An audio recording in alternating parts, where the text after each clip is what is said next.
بسم اللہ الرحمن الرحیم۔ ناظرین، آج میں آپ کو اس ویڈیو میں مسجد الاقصی اور اس کی تعمیر کے بارے میں تفصیلاً بتاؤں گا۔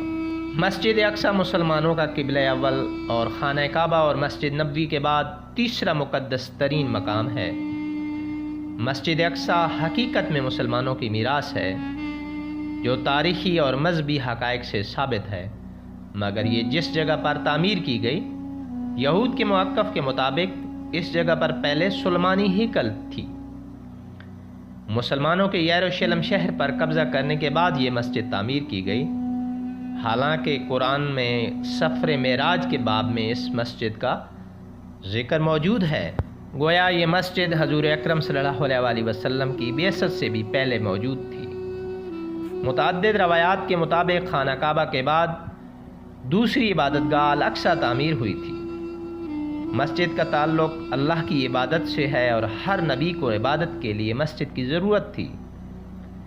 یہاں تک درست ہے کہ موجودہ دور میں اس مسجد کی معروف نسبت حضرت سلیمان علیہ السلام کے ساتھ ہے، حتیٰ کہ ایک روایت کے مطابق اس مسجد کو حضرت سلیمان علیہ السلام نے جنات سے تعمیر کرایا، لیکن اسے ہیکل سلیمانی قرار دینا تاریخی اعتبار سے غلط ہے۔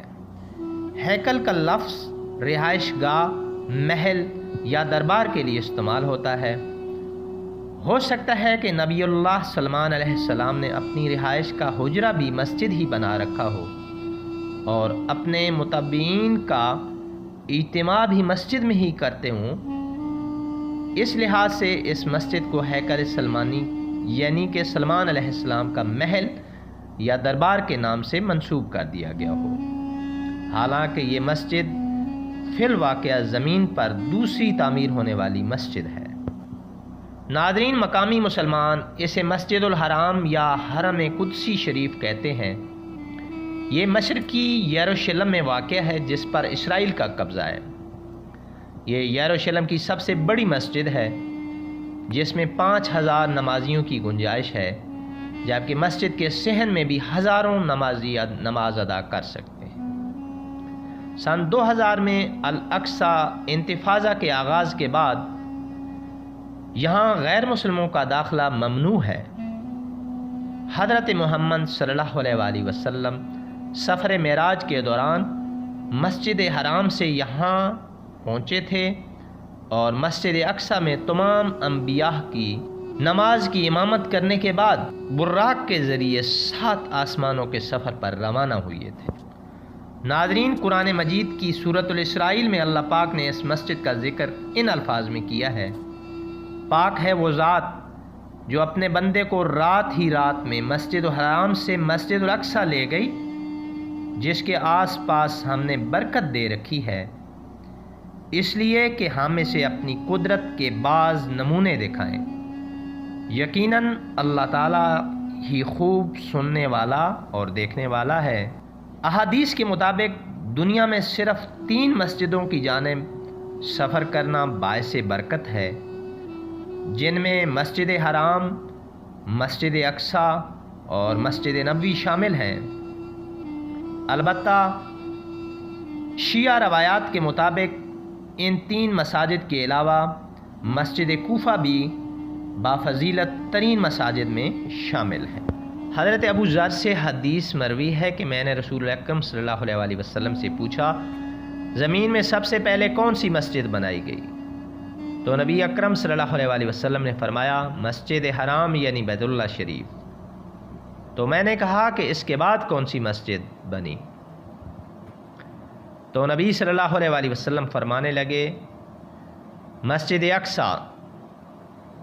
میں نے سوال کیا، ان دونوں کے درمیان کتنا عرصہ ہے؟ تو نبی اکرم صلی اللہ علیہ وسلم نے فرمایا کہ 40 سال۔ ناظرین، مسجد اقصی مسلمانوں کا قبلہ اول ہے اور معراج میں نماز کی فرضیت کے بعد 16 سے 17 ماہ تک مسلمان مسجد اقصی کی جانب رخ کر کے ہی نماز ادا کرتے تھے۔ پھر تحویل قبلہ کا حکم آنے کے بعد مسلمانوں کا قبلہ خانہ کعبہ ہو گیا۔ ناظرین، پہلی صلیبی جنگ کے بعد جب عیسائیوں کا بیت المقدس پر قبضہ ہو گیا تو انہوں نے مسجد اقصی میں بہت رد و بدل کیا۔ انہوں نے مسجد میں رہنے کے لیے کئی کمرے بنا لیے اور اس کا نام معبد سلیمان رکھا۔ نیز متعدد دیگر عمارتوں کا اضافہ کیا جو بطور جائے ضرورت اور اناج کی کوٹھیوں کے استعمال ہوتی تھیں۔ انہوں نے مسجد کے اندر اور مسجد کے ساتھ ساتھ گرجا بھی بنا لیا۔ سلطان صلاح الدین ایوبی نے 1187 عیسوی میں فتح بیت المقدس کے بعد مسجد اقصیٰ کو عیسائیوں کے تمام نشانات سے پاک کیا اور محراب اور مسجد کو دوبارہ تعمیر کیا۔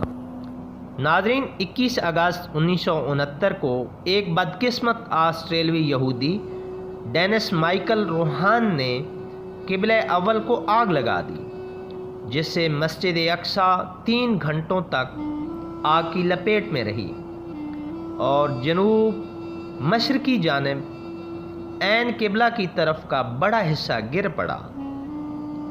محراب میں موجود منبر بھی نذر آتش ہو گیا، جسے صلاح الدین ایوبی نے فتح بیت المقدس کے بعد نصب کیا تھا۔ صلاح الدین ایوبی نے قبلہ اول کی آزادی کے لیے تقریباً 16 جنگیں لڑی اور ہر جنگ کے دوران وہ اس منبر کو اپنے ساتھ رکھتے تھے تاکہ فتح ہونے کے بعد اس کو مسجد میں نصب کریں۔ اس المناک واقعے کے بعد خواب غفلت میں ڈوبی ہوئی امت مسلمہ کی آنکھ ایک لمحے کے لیے بیدار ہوئی اور سانحے کے تقریباً 1 ہفتے بعد اسلامی ممالک نے OIC قائم کر دی۔ تاہم 1973 میں پاکستان کے شہر لاہور میں ہونے والے دوسرے اجلاس کے بعد سے 56 اسلامی ممالک کی یہ تنظیم غیر فعال ہو گئی۔ ناظرین، یہودی اس مسجد کو ہیکل سلمانی کی جگہ تعمیر کردہ عبادت گاہ سمجھتے ہیں اور اسے گرا کر دوبارہ ہیکل سلمانی تعمیر کرنا چاہتے ہیں، حالانکہ وہ کبھی بھی بذریعہ دلیل اس کو ثابت نہیں کر سکے کہ ہیکل سلمانی یہی تعمیر تھا۔ ناظرین، اگر آپ کو میری یہ ویڈیو اچھی لگی ہو تو اس کو لائک کریں اور اپنے دوستوں کے ساتھ شیئر ضرور کریں۔ والسلام علیکم ورحمۃ اللہ وبرکاتہ۔